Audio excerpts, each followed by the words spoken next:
ay simula ng karunungan.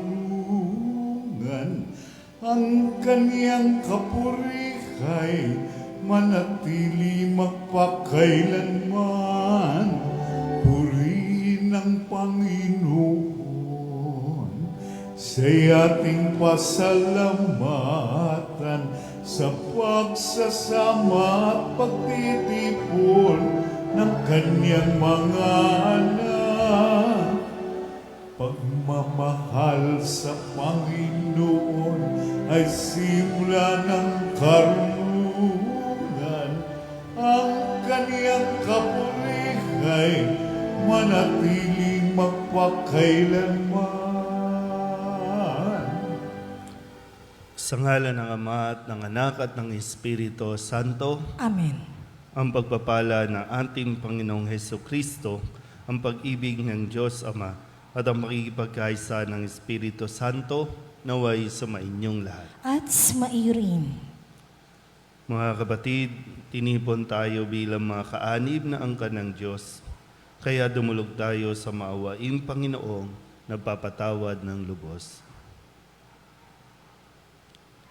Sinugong tagapagpagaling sa mga nagsisisi, Panginoon, kaawaan mo kami. Panginoon, kaawaan mo kami. Dumating na tagapag-anyayang mga makasalanay magsisi, Kristo, kaawaan mo kami. Kristo, kaawaan mo kami. Nakaluklok ka sa kanan ng Diyos Ama para ipamagitan kami. Panginoon, kaawaan mo kami. Panginoon, kaawaan mo kami. Kaawaan tayo ng makapangyarihang Diyos, patawarin tayo sa ating mga kasalanan at patnubayan tayo sa buhay na walang hanggan. Amen. Manalangin tayo. Ama naming makapangyarihan, ang iyong dakilang pagkamaawain ay nangingibabaw sa aming ginagawang kabutihan at idinadaing ng mga kahilingan. Ang kagandahang loob mo sa amin ay gawin mong mag-umapaw upang ang kasalanang ipinangangambang ihingi ng kapatawaran ng budi naming takot na ikaw ay lapitan ay iyong patawarin ng lubusan, at ang ipinag-aalangan naming hilingin sa pagdarasal ay iyong pagbigyan aming makamtan sa pamamagitan ni Jesucristo kasama ng Espiritu Santo magpasawalang hanggan. Amen. Magsiupo po lahat.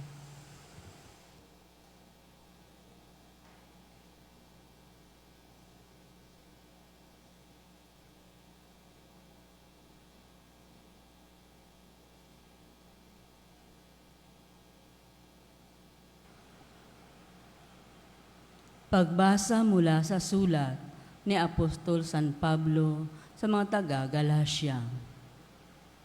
Mga kapatid, maliwanag na ang mga nananalig sa Diyos ang siyang tunay na lahi ni Abraham. Hindi pa may ipinakita na ng kasulatan na mapawawalang sala ng Diyos ang mga hintil sa pamagitan ng kanilang pananalig sa Kanya. At ipinahayag na kay Abraham noon pa ang mabuting balita. Sa pamagitan mo'y pagpapalain ng Diyos ang lahat ng bansa. Nanalig sa Diyos si Abraham at siya'y pinagpala, kaya't pagpapalain ding tulad niya ang lahat ng nananalig sa Diyos. Ang lahat na nanangan sa pagsunod sa kautusan ay nasa ilalim ng isang sumpa, sapagkat nasasaad sa kasulatan, sumpain ang hindi tumutupad sa lahat na nasusulat sa aklat ng kautusan. Maliwanag, kung gayon, na walang taong ibibilang na matuwid sa paningin ng Diyos sa pamamagitan ng kautusan, sapagkat ang pinawalang sala sa pamagitan ng pananampalataya ay mabubuhay. Ngunit ang kautusan ay hindi nasasalalay sa pananalig sa Diyos, sapagkat sinasabi ng kautusan, ang tumutupad sa hinihingi ng kautusan ay mabubuhay sa pamamagitan nito. Tinubos tayo ni Kristo sa sumpa ng kautusan nang siya'y magdusa na parang isang sinumpa. sapagkat nasasaad sa kasulatan, sinumpa ang bawat ibinitin sa punong kahoy. Tinubos niya tayo upang ang mga pagpapalang ipinako ng Diyos kay Abraham ay kamtan ng mga hintil sa pamagitan ni Kristo Jesus. At sa pamagitan ng pananalig sa Kanya ay sumaatin ang Espiritong ipinangako ng Diyos. Ang salita ng Diyos. Salamat sa Diyos. Saan mong tugunan ang ating pong itutugon? Pangako ng puon natin, lagi nating gunitain. Ulitin po natin. Pangako ng puon natin, lagi nating gunitain. Buong puso siyang pasasalamatan, aking pupurihin sa gitna ng bayan, kasama ng mga lingkod na hinirang. Napakadakila ang gawa ng Diyos, pinanabikan ng lahat ng lingkod, tugon. Pangako ng puon natin, lagi nating gunitain. Lahat niyang gaway dakila at wagas, bukod sa matuwid, hindi magwawakas. Hindi inaalis sa ating gunita, na siya'y mabutit, mahabaging lubha. Tugon. Pangako ng puon natin, lagi nating gunitain. Sa may pagkatakot, pagkaisagana, pangako ng puon ay hindi nasisira. Ipinadama niya sa mga hinirang ang kapangyarihan niyang tinataglay nang ibigay niya sa lupa ng dayuhan. Pangako Tugon. ng puon natin, lagi nating gunitain. Magsitayo po lahat.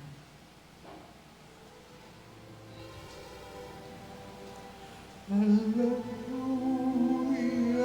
hallelujah, kami ay gawing mundaan ng iyong pag-ibig, kapayapaan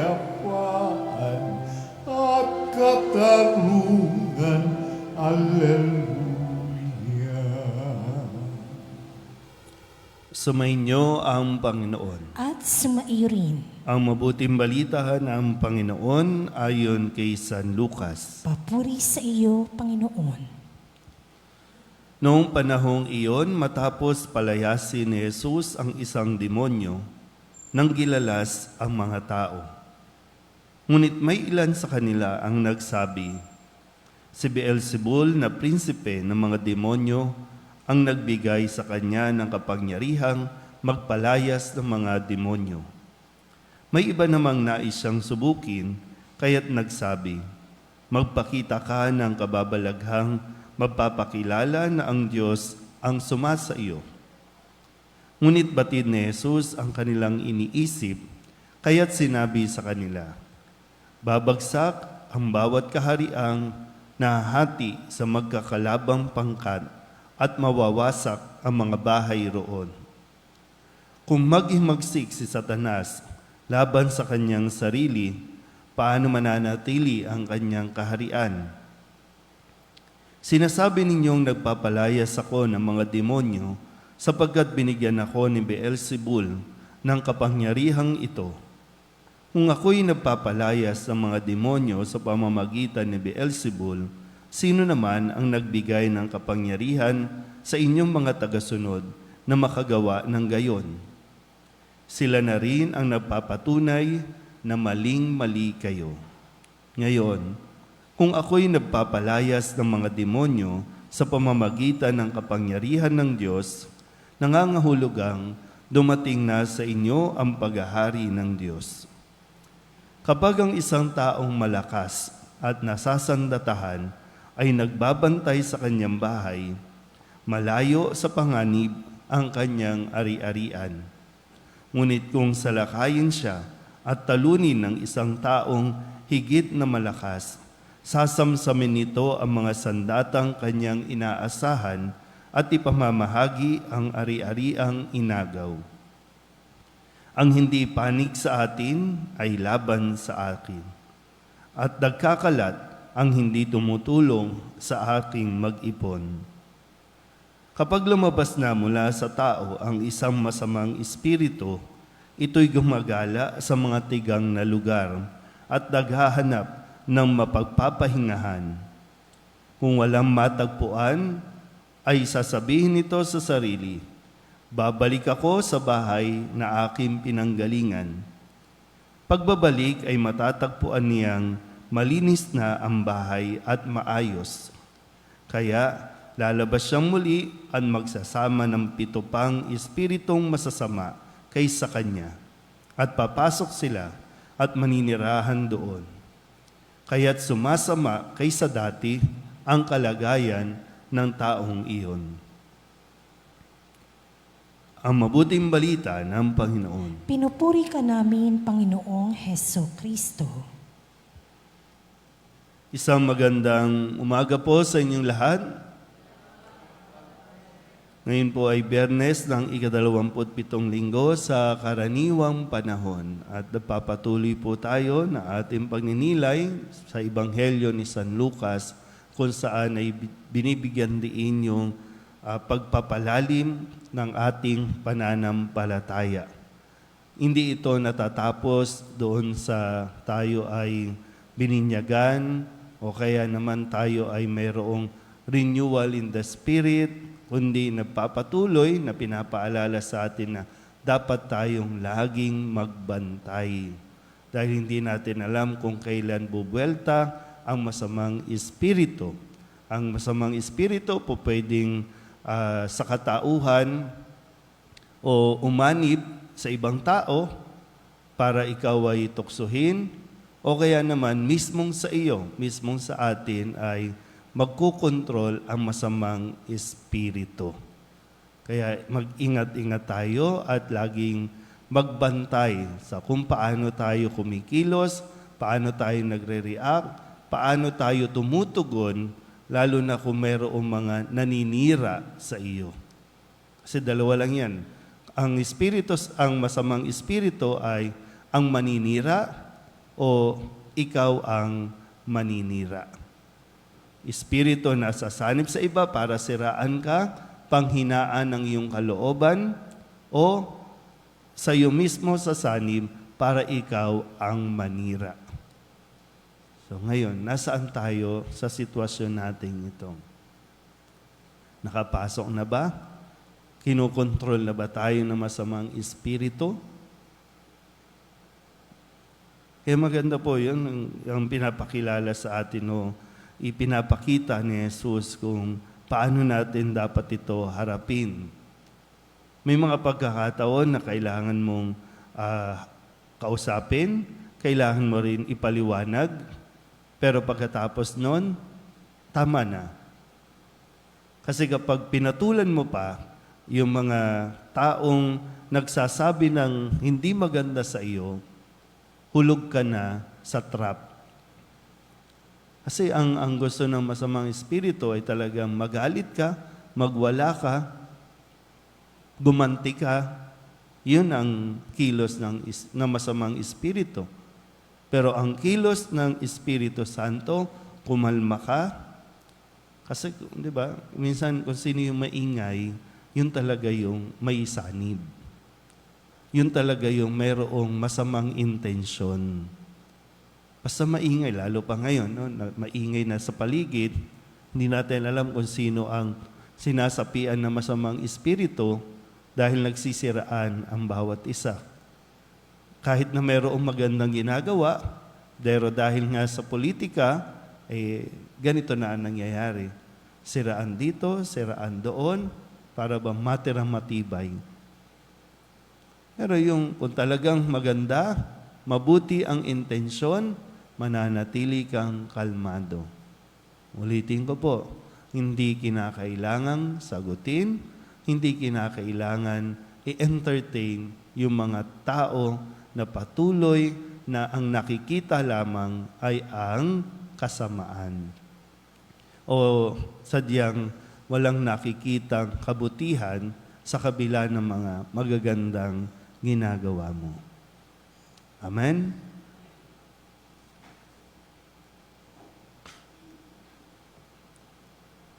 Natitipon kay Kristong lumulupig sa lahat ng kasamaan, lumapit tayo sa Ama ng may pananalig, dala ang ating idinadalangin mithiin, ang ating pong itutugon. Panginoon, dinggin mo ang aming panalangin. Panginoon, dinggin mo ang aming panalangin.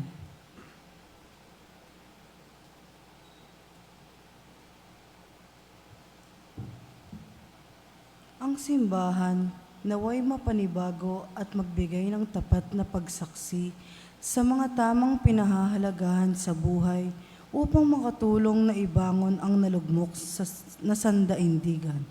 Manalangin tayo sa Panginoon. Panginoon, dinggin mo ang aming panalangin. Ang mga Kristiyanong sumasampalataya naway magkaroon ng tapang na magsalita ng hayagan sa ngalan ni Kristo.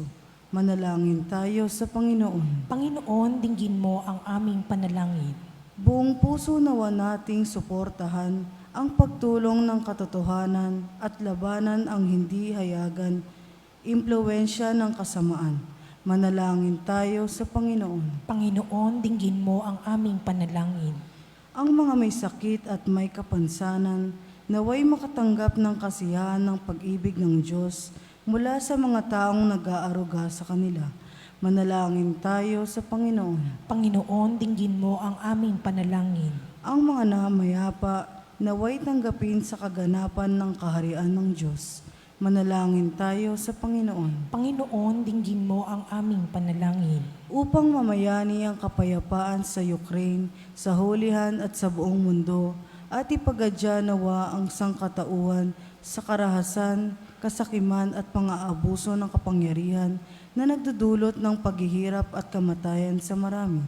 Manalangin tayo sa Panginoon. Panginoon, dinggin mo ang aming panalangin. Upang ang lahat ng mga nagdurusa dahil sa kalupitan ng digmaan ay daglian ng makaranas ng kapayapaan at mabuhay ng may kapanatagan at kalayaan.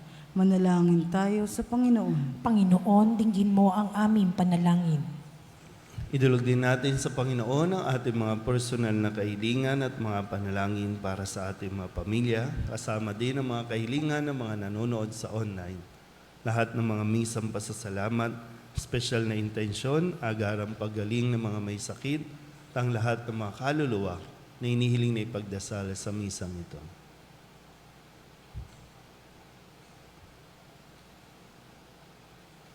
Ang lahat ng ito inihiling namin sa ngalan ni Kristo, ang aming Panginoon. Amen.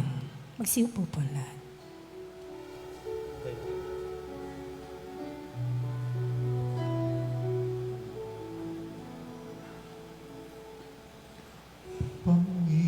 Panginoon, Opo.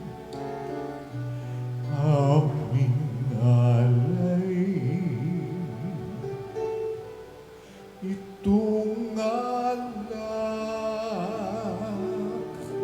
at tinapay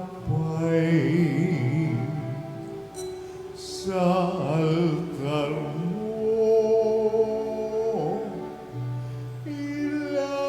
ilalagay. Tanggapin sa iyong kamay.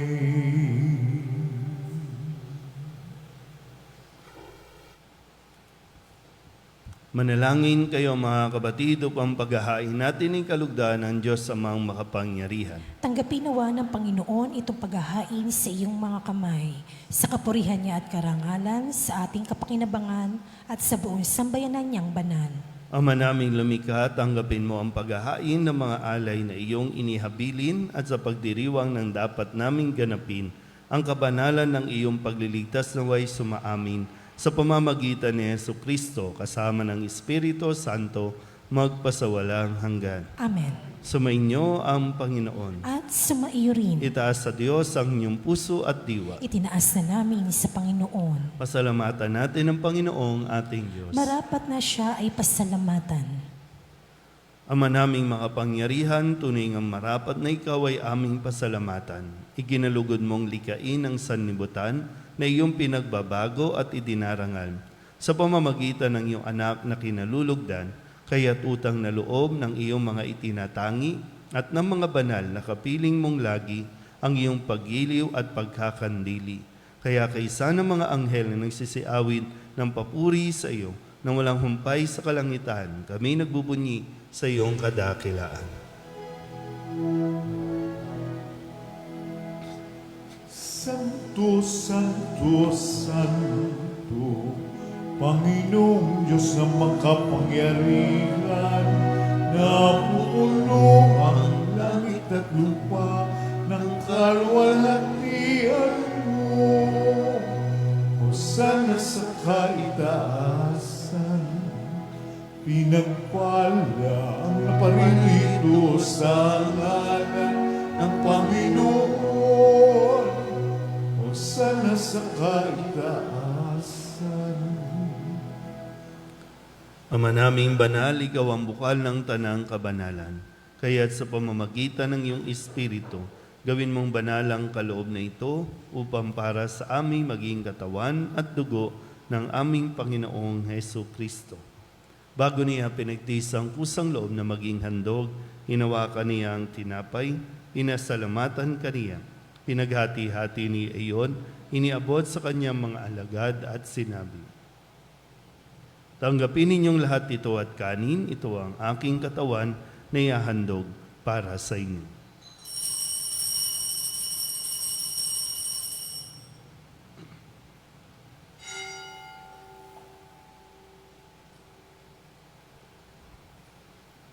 Gayun din naman nung matapos ang hapunan, hinawakan niya ang kalis, muli kaniyang pinasalamatan, iniabot niya ang kalis sa kanyang mga alagad at sinabi,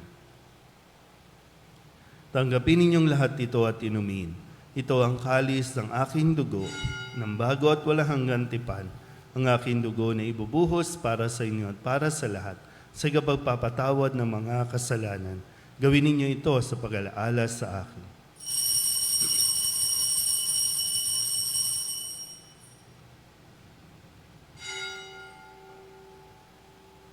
Ipagbunyi natin ang misteryo ng pananampalataya. Si Kristo'y namatay, si Kristo'y nabuhay, si Kristo'y babalik sa wakas ng panahon. Ama, ginagawa namin ngayon ang pag-alaala sa pagkamatay at muling pagkabuhay ng iyong anak. Kaya tiniaalay namin sa iyo ang tinapay na nagbibigay buhay at ang kalis na nagkakaloob ng kaligtasan.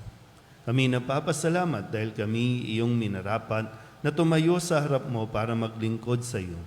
Isinasamo namin kami magsasalo-salo sa katawan at dugo ni Kristo ay mabuklod sa pagkakaisa sa pamamagitan ng Espiritu Santo.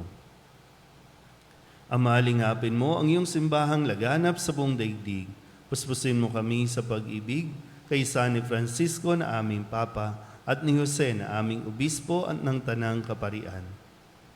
Alalahanin mo si Rita at Aurelio na tinawag mo mula sa daigdig na ito. Nung sila'y binyagan, sila'y nakaisa ni Kristo sa pagkamatay.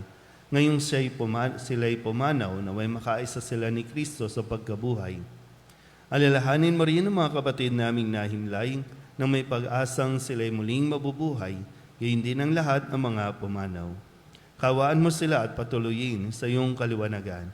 Kawaan mo at pagindapating kaming lahat na makasalo sa iyong buhay na walang wakas. Kaysa na mahal na Birhen Maria na Ina ng Diyos, ng kabiyak ng puso niyang San Jose. Kaysa ng mga apostol at ng lahat ng mga banal na namuhay dito sa daigdig ng kalugod-lugod sa iyo, may pagdiwang nawa namin ang pagpupuri sa ikararangal mo sa pamamagitan ng iyong anak na aming Panginoong Heso Kristo. Sa pamamagitan ni Kristo, kasama niya at sa Kanya, ang lahat ng parangal at papuri ay sa iyo, Diyos amang makapangyarihan, kasama ng Espiritu Santo, magpasawalang hanggan. Amen. Amen. Amen.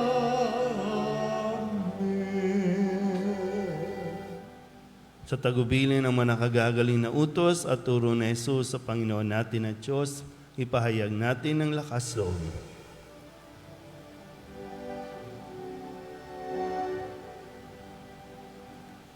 Ama namin, sumasalangit ka, sambahin ang ngalan mo, mapasa amin ang kaharian mo,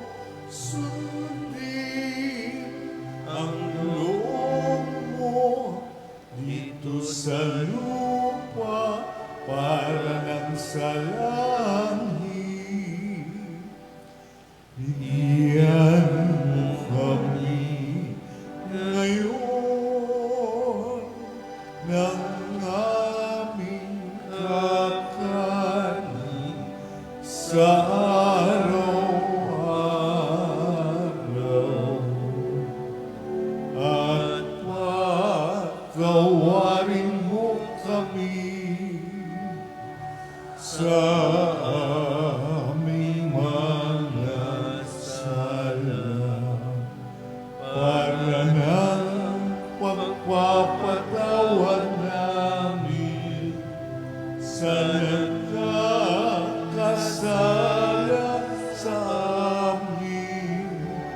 At huwag mo kami ipahintulot sa tukso at tinatya mo kami sa lahat ng masama.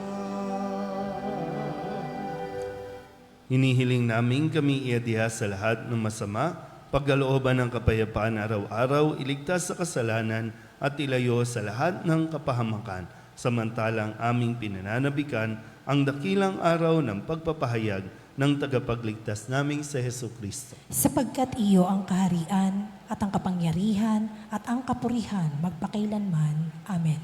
Panginoong Hesus Kristo, sinabi mo sa iyong mga apostol, kapayapaan ang iniiwan ko sa inyo, ang aking kapayapaan ang binibigay ko sa inyo. Tunghayan mo ang aming pananampalataya at huwag ang aming mga pagkakasala. Pagkalooban mo kami ng kapayapaan at pagkakaisa ayon sa iyong kalooban, asama ng Espiritu Santo, magpasawalang hanggan. Amen. Ang kapayapaan ng Panginoon ay laging sumaiyo. At sumaiyo rin. Magbigayin po tayo ng kapayapaan sa isa't isa.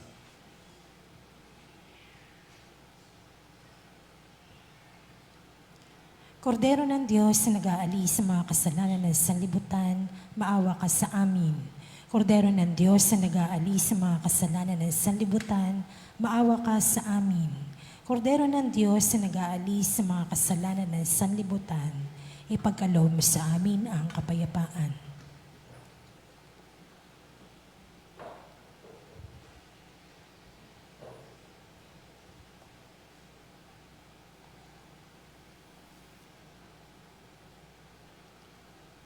Ito ang kordero ng Diyos. Ito ang nag-aalis ng kasalanan ng sanlibutan.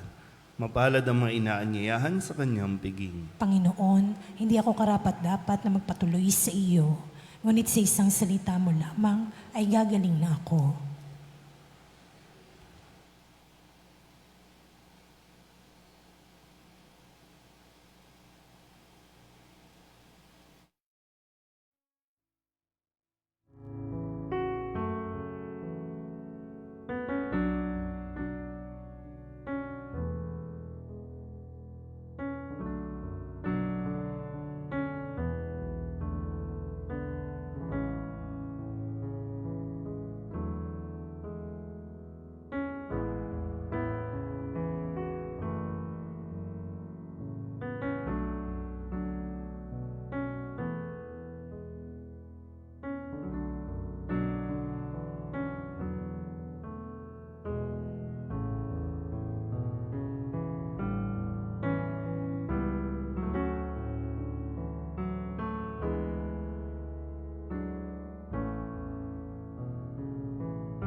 Manalangin tayo. Ama naming mapagmahal, ipagkaloob mong sa pagsasalo namin sa pagkait inuming banal, kami ay maging katawan ng Kristo na aming pinakinabangan sa pamamagitan niya, kasama ng Espiritu Santo, magpasawalang hanggan. Amen. Sumainyo ang Panginoon. At sumaiyo rin. At pagpalain kayo ng makapangyarihang Diyos, Ama at Anak, at Espiritu Santo. Amen. Tapos sa banal na misa, humayo tayo sa kapayapaan ni Kristo. Salamat sa Diyos. Magandang umaga po. Good morning po, Father.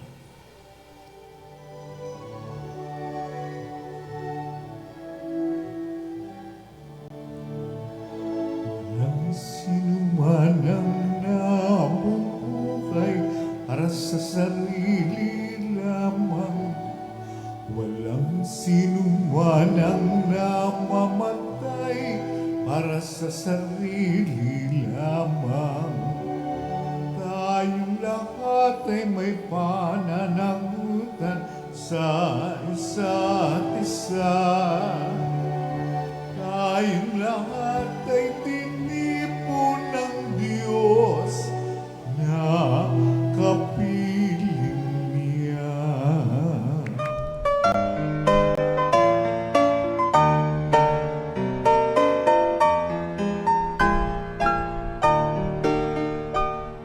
Nuestro Padre Jesús Nazareno, sinasamba ka namin, pinipintuho ka namin, aral mo ang aming buhay at kaligtasan. Nuestro Padre Jesús Nazareno, iligtas mo kami sa kamatayan. Ang krus mong pinamatayan ay sagisag ng aming kaligtasan. Nuestro Padre Jesus Nazareno, dinarangal ka namin. Nuestro Padre Jesus Nazareno, inulwalhati ka namin.